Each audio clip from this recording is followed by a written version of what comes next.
सेहतमंद पंजाब का सुपना जिहड़ा वो साकार हो रहा है। असी 15 अगस्त नूं 100 आम आदमी क्लीनिक लोगों के समर्पित किए सी ते मैनूं दसदियां एक खुशी हो रही है कि लोगों ने इस नूं बहुत वैलकम किया तो स्वागत किया। हुण तक 7.5 लाख लोग इत्थे OPD का फायदा लै चुके हैं। 1 लाख तो ज़्यादा लोग इन्हां क्लीनिकां दे विच मुफ्त टैसट करा चुके हैं। दवाइयां सारियां मुफ्त मिलदियां ने। ते मैनूं दसदियां एक होर खुशी हो रही है कि 27 जनवरी नूं 500 मुहल्ला क्लीनिक होर जिहड़े ने वो लोगों के समर्पित किए जाणगे ताकि असीं रंगला पंजाब जिहड़ा बनाउणा है उह 'च सेहतमंद पंजाब भी शामिल होवे।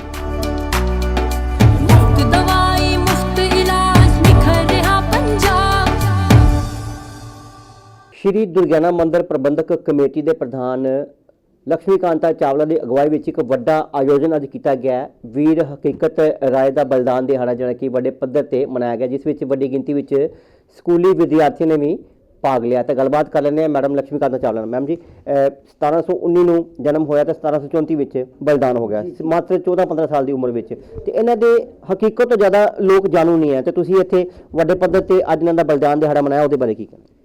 ऐसा है, अगर नवी पीढ़ी हकीकत बारे नहीं जानती तो वो लिए कसूरवार सरकार, माता पिता और अध्यापक ने। आज़ादी तो पहले लाहौर दे विच समाधि जिहड़ी बनी हकीकत राय दी, उहदे ते बसंत का मेला लगता सी। बसंत का मेला मतलब हकीकत राय का बलिदान दिन।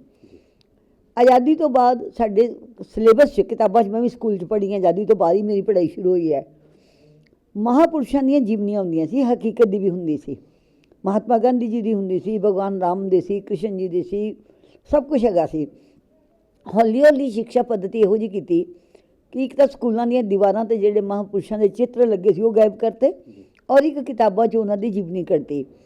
और जिहड़ी अपनी ड्यूटी बनती है, जैसे भगत सिंह था, भगत सिंह ने जो 5 साल की उम्र से सीख लिया कि मैं पिस्तौलां की खेती करांगा, तो वो अंदरों भी तो आवाज़ सी। भगत सिंह पढ़ता भी खूब सी, वो असी नहीं किया। असी सिर्फ जिहड़ा ना नवी पीढ़ी एकदम किसी कॉम्पीटिशन पास करना है तो कुछ ना कोई बनना है, नौकरी करनी, विदेश जाना, ये पै गए। बड़ा तकलीफ हुंदा सी कि हिंदू समाज जिहदा एक बच्चा वो शहीद जिन्हें 15वां बसंत भी नहीं देखा और पहले ही वो मार दिया गया, ये इतनी इम्पोर्टेंट बात नहीं। जिस बहादुरी से वो गया वो बड़ी बात है। उन्होंने अनवर ते रशीद नाम के 2 ਉਹਦੇ ਜਿਹੜੇ क्लास फैलो सी वो तंग करते सी, ਉਹਦੇ ਤੋਂ जलते सी, ईर्षा करते सी। मौलवी टीचर बच्चे ਨੂੰ प्यार करता सी हकीकत ਨੂੰ।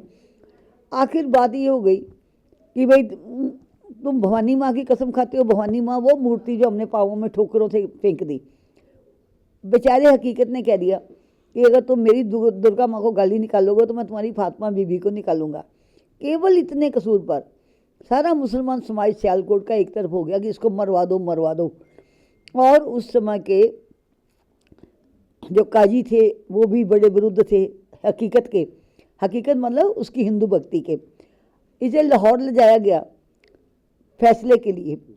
पाँवों में बेड़ियाँ, हाथ में बेड़ियाँ, कमर पे पत्थर बंधे हैं। और मुझे बताया इतिहासकार गणेश जी ने, उन्होंने लिखा है कि अगर इसको घोड़े पर चढ़ाते थे कहते थे काफिर घोड़े पर नहीं चढ़ सकता। अगर कंधे पर उठाते थे कहते थे काफिर को सम्मान नहीं देना। अगर कोई उठाता था तो धक्का मार के गिरा देते थे। इस हालत में लाहौर जाके जो भी चलो वहाँ का नाटक हुआ अदालत का, इसको ये कहा कि तुम मुसलमान बन जाओ। हाथी, एक घोड़े, 3000 की मनसबदारी और रेशम, रेशम का मतलब रेशम के ढेर कपड़ों के, इसको देने के लिए कहा गया। पर इसने कहा मैं इस्लाम कबूल नहीं करूँगा। जब काजी ने बहुत समझाया, इसने कहा एक बात बता दो, क्या मैं मुसलमान बनकर कभी मरूंगा नहीं? उन्होंने कहा मरेगा तो सही। तो उनका जब मरना ही है तो मैं हिंदू रह के क्यों नहीं मरता। इसका केवल सिर नहीं काटा गया, इसको पहले ज़मीन में आधा हिस्सा दबाया गया शरीर का, धड़ तक। ऊपर से इतने पत्थर मारे गए कि ये पूरा टूट गया और फिर इसका सिर काटा गया। और गुलाम हमारा समाज था तब। और ट्रेजेडी ये कि इसके अंतिम संस्कार करने के लिए भी वो निजाम के पाँवों पर पड़े और तब आज्ञा मिली कि इसको ज़मीन से खोदो, अंतिम संस्कार कर दो। पर उस समय के हिंदू समाज ने चंदन, इत्र, केसर, सुपारी, रेशम, फूल इस पर वर्षा कर दी। प्रत्यक्षदर्शियों ने जो इतिहास लिखा वो कहते हैं कि जो चंदन की लकड़ी इतनी थी मानो बहुत बड़ा अंबार बन गया, छत बन गई, वहाँ इसको जला दिया गया। वो तो चला गया, हमने क्या किया, हमने उसको भुला ही दिया। स्कूल कॉलेज के बच्चे कहें, अध्यापक कहें, पंडित कहें, पुजारी कहें, माता पिता कहें कि हकीकत का नाम तो सुना है, इससे ज़्यादा नहीं पता। तो मुझे लगा कि वो तो अपना धर्म निभा गया। हमारा धर्म ये है कि हम अपने शहीद को अपनी नई पीढ़ी तक पहुंचाएं। पहले मदन लाल ढींगरा को भी हम वापस लेके आए हैं, ठीक है, और अब हकीकत हर घर में पहुंचेगा। 40 स्कूलों में कंपटीशन हुए हैं। अगर एक स्कूल में 1000 बच्चे ने भी सुना होगा औसतन, तो 40,000 बच्चों तक गया।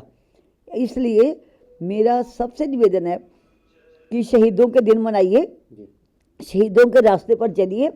धर्म कर्म केवल कर्म कांड नहीं है, धर्म ये है, ये राष्ट्र धर्म है, ये धर्म का धर्म है जो हकीकत ने, जो गुरुपुत्रों ने किया। हम इसी रास्ते पर चले। मुझे खुशी है कि दुर्गाना कमेटी का पद मिलने के बाद, सेवा मिलने के बाद, मैं दुर्गाना कमेटी की तरफ से ये कार्यक्रम करवा सकी और हम हकीकत की मूर्ति भी दुर्गाना मंदिर में लगाएंगे। हाँ जी, ਤੁਸੀਂ ਕਾਫੀ ਸੰਘਰਸ਼ ਵੀ ਕੀਤਾ ਸੀਗਾ ਮਦਨ ਲਾਲ ਢੀਂਗਰਾ ਦਾ ਸਮਾਰਕ ਬਣਵਾਉਣ ਵਾਸਤੇ। क्या ਇਹਨਾਂ ਦਾ भी कोई ਹੋਰ यादगार ਬਣਾਉਣ ਵਾਸਤੇ संघर्ष किया जाएगा? देखो, इनके लिए जो समाधि बनी जिस तरह की चाहिए वो लाहौर में बनी थी। अब अमृतसर में इनकी समाधि बनेगी या नहीं बनेगी वो तो सरकारों का काम है, लेकिन इस मंदिर में इनकी मूर्ति लगाकर जो लोग आए परिक्रमा में लगाएंगे, वो इनका दर्शन करें, याद करें, इनका जीवन चरित्र वहाँ लिखा जाएगा। ये तो हम करेंगे। ਬਹੁਤ ਵੱਡਾ ਬਲੀਦਾਨ ਦਿੱਤਾ ਹੈ ਤੇ ਇੰਨਾ ਜ਼ਿਆਦਾ ਜਾਗਰੂਕ ਨਹੀਂ ਹੈ, ਲੋਕ ਨਹੀਂ ਜਾਗਰੂਕ, ਨਵੀਂ ਪੀੜ੍ਹੀ ਜਾਗਰੂਕ ਨਹੀਂ ਹੈ। ਅੱਜ ਤੁਸੀਂ ਜਿਹੜੇ ਇੱਕ ਕਾਫੀ ਵੱਡਾ ਪ੍ਰੋਗਰਾਮ ਆਯੋਜਿਤ ਕੀਤਾ ਕਿ ਬੱਚਿਆਂ ਵਿੱਚ ਜਾਗਰੂਕਤਾ ਆਏਗੀ ਇਸ ਨਾਲ? बच्चों में तो आ रही है, बड़ों में लानी है। अब जरूरत अगर बड़ों में होती तो बच्चे तो जागरूक होते। हमें भी तो हमारे माँ बाप ने ही पढ़ाया था ना। कि मुझे याद है, मैं केवल 10 साल की थी, मेरी दादी दुनिया से गई, उसकी सुनाई कहानियाँ मुझे आज तक याद है। 100% नहीं याद होगी तो आधी से ज़्यादा याद है। जो मेरे पिता ने मुझे समझाया वो आज तक याद है। तो माता पिता अगर ये काम करें, माता पिता का काम यही थोड़ा है कि सुबह अंडे बनाओ या पराठे बनाओ और बच्चों को दे के भेज दो और खिड़की पे खड़े होकर हाय बाय करते जाओ। ये हमारा काम थोड़ा है। हम आज़ाद भारत के लोग हैं। ਦੁਬਾਰਾ ਤੋਂ ਫਿਰ ਵੀ ਸਿਲੇਬਸ 'ਚ ਫਿਰ ਇਦਾਂ ਦਾ ਜਿਹੜਾ ਜ਼ਿਕਰ ਲਿਆਉਣਾ ਚਾਹੀਦਾ। हम सरकार से मांग करेंगे कि सभी शहीदों को, मैं जब यूनिवर्सिटी की सेनेट में थी मैंने तब वहाँ ये प्रस्ताव रखा था कि भाई हर प्रांत के शहीदों को हम याद करें, पहले अपने प्रांत के और उसके बाद बड़ी क्लासों में दूसरे प्रांतों के। पर सरकारों को शहीदों से कोई देना लेना नहीं है, उनको तो वोटों से लेना है, जिस तरह भी मिलते हैं वो लेने हैं। लेकिन मुझे खुशी है इस समय जो भारत सरकार है वो शहीदों के लिए, अपने सांस्कृतिक गौरव के लिए काम करने में लगी है। ਮਿਹਰਬਾਨੀ। ਇਹ ਨੇ ਪ੍ਰੋਫੈਸਰ ਲక్ష్ਮੀ ਕਾਂਤਾ ਚਾਵਲਾ, ਜਿਨ੍ਹਾਂ ਦੇ ਅਗਵਾਈ ਵਿੱਚ ਅੱਜ ਸ਼੍ਰੀ ਦੁਰਗਿਆਨਾ ਮੰਦਿਰ ਪ੍ਰਬੰਧਕ ਕਮੇਟੀ ਵੱਲੋਂ ਇੱਕ ਵੱਡਾ ਆਯੋਜਨ ਕੀਤਾ ਗਿਆ ਸੀਗਾ। ਵੀਰ ਬਾਲਕ ਹਕੀਕਤ ਰਾਏ ਦਾ ਬਲੀਦਾਨ ਦਿਹਾੜਾ ਜਿਹੜਾ ਕਿ ਮਨਾਇਆ ਗਿਆ, ਕਿਉਂਕਿ ਸਾਡੀ ਜਿਹੜੀ ਨਵੀਂ ਪੀੜ੍ਹੀ ਹੈ ਉਹ ਵੀਰਾਂ ਦੇ ਬਲੀਦਾਨ ਤੋਂ ਜਾਗਰੂਕ ਨਹੀਂ ਹੈ। ਤਾਂ ਇੱਕ ਵੱਡਾ ਇਨੀਸ਼ੀਏਟਿਵ ਲਿਆ ਗਿਆ ਸ਼੍ਰੀ ਦੁਰਗਿਆਨਾ ਮੰਦਿਰ ਪ੍ਰਬੰਧਕ ਕਮੇਟੀ ਵੱਲੋਂ, ਤਾਂ ਜੋ ਆਪਣੀ ਨਵੀਂ ਪੀੜ੍ਹੀ ਨੂੰ ਆਪਣੇ ਮਹਾਨ ਬਲੀਦਾਨੀਆਂ ਦੀ ਜਿਹੜੀ ਕਿ ਬਲੀਦਾਨ ਦਿੱਤੇ ਗਏ ਨੇ ਉਹਨਾਂ ਤੋਂ ਜਾਣੂ ਕਰਵਾਇਆ ਜਾ ਸਕੇ। ਕੈਮਰਾ ਪਰਸਨ ਵਿਪਨ ਸ਼ਰਮਾ ਨਾਲ ਸਿਕੰਦਰ ਪਸਰੀਚਾ, दैनिक सवेरा टीवी, ਅੰਮ੍ਰਿਤਸਰ।